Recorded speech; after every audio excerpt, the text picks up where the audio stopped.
doğuşdan sonraki yorğunluğun arxasında tiroid siqnalı ola bilər. Yorğunluq, yuxluluq, saç tökülməsi, qəbizlik, soyuğa qarşı dözümsüzlük şəklində özünü göstərir. Qalıcı hipotireozizm riski 20-50% olduğundan uzun müddətli bu pasientlər izləmədə qalmalıdır. Doğuşdan sonraki tireozit nədir və niyə hər ana üçün bu vacibdir? Salam. Bugün biz analar üçün çox önəmli, amma tez-tez də gözdən qaçan bir mövzu haqqında danışmaq istəyirəm. Doğuşdan sonraki tireozit, başqa adla postpartum tireozit. Niyə bu qədər önəmlidir? Çünki doğuşdan sonra yorğunluq, əsəbilik, yuxusuzluq bəzən normal hesab edilə bilir, amma bəzən də bu tiroid vəzninin bir siqnalı olaraq qəbul olunmalıdır. Postpartum tireozit doğuşdan sonraki 12 ay ərzində inkişaf edə bilən autoimmun tiroid iltihabıdır. Tipik gedişatı 2 mərhələlidir. Tireotoksik mərhələ, yəni zəhərli zob mərhələsi 1 aydan 6 aya qədər keçə bilir. Özünü ürək döyünmə, əsəbilik, istiyə dözümsüzlük, arıqlama ilə büruzə verə bilir. İkinci mərhələ hipotiroid mərhələsidir. Adətən 3-12-ci ayın ərzində baş verə bilər. Yorğunluq, yuxluluq, saç tökülməsi, qəbizlik, soyuğa qarşı dözümsüzlük şəklində özünü göstərir. Çox qadınlarda tiroid funksiyası 12-18 ayında bərpa olunur. Lakin qalıcı hipotireozizm riski də az deyil.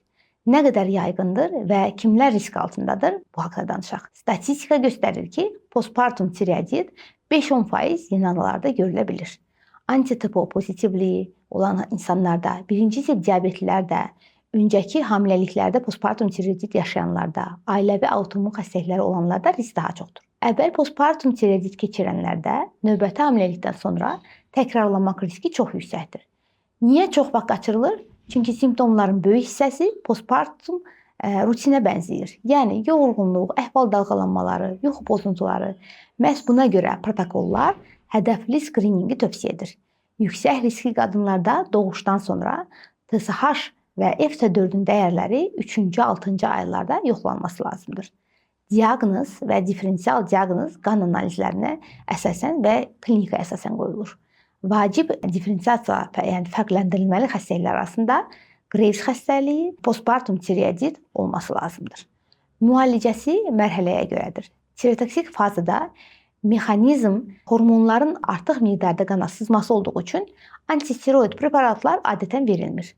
Simptomatik nəzarət üçün endokrinoloqlar tərəfindən müxtəlif preparatlar təyin oluna bilər. Laktasiya dövründə bu seçimlər xüsusi nəzərdən keçirilməlidir. Hipotiroid fazada, yəni tənbəl zob fazasında isə simptomatik olaraq əgər hormon yüksəklikləri müşahidə olunursa, hormonal disbalans varsa, levotiroksin başlanıla bilər. Yenə endokrinoloq nəzarət altında. Hədəf funksiyanı normallaşdırmaq, əhval-ruhiyyəni, enerjini bərpa etməkdir və levotiroksin dozaları laktasiya uyğun izlənməlidir. Doza izlənməsi həm kliniki əlamətlərə görə, həm də hormonal analizlərə görə olmalıdır.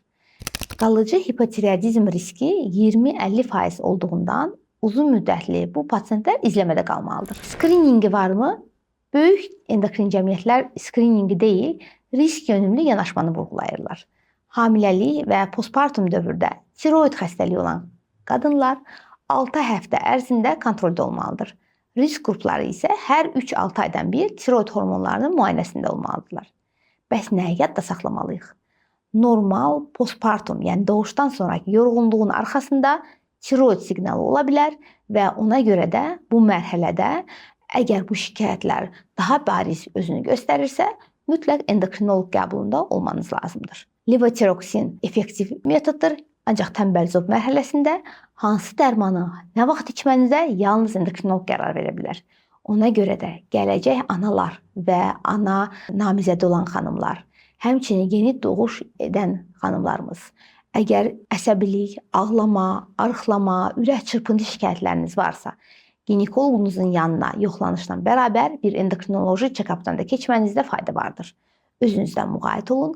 Əsas məqsədimiz həm sağlam ana, həm sağlam körpənin olmasıdır. Çünki ana sağlamlığı körpənin rifahı deməkdir.